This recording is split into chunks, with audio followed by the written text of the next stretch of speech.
Want to send voice messages on Talkie AI? Then you're on the right video.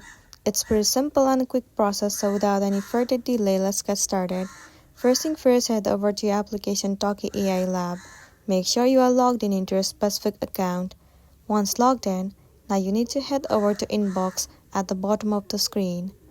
Inside the inbox, move into any of the characters chat you want to send the voice message to.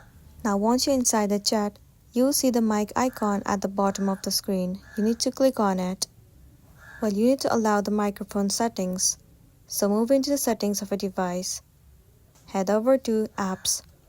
Search for the application Talkie AI and then move into it.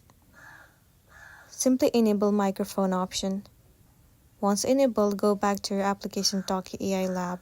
Now once again click on this mic option. Now all you gotta do is tap and hold where it says hold to talk, and then you can start talking. And there you go. With the help of the voice message, the text has been sent to this character.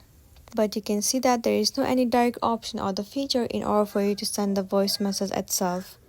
For that, you gotta wait for the Talkie AI Lab to be updated. So that's the end of the video. If this video really helped you, give it a like and check out our next tutorial. Thank you.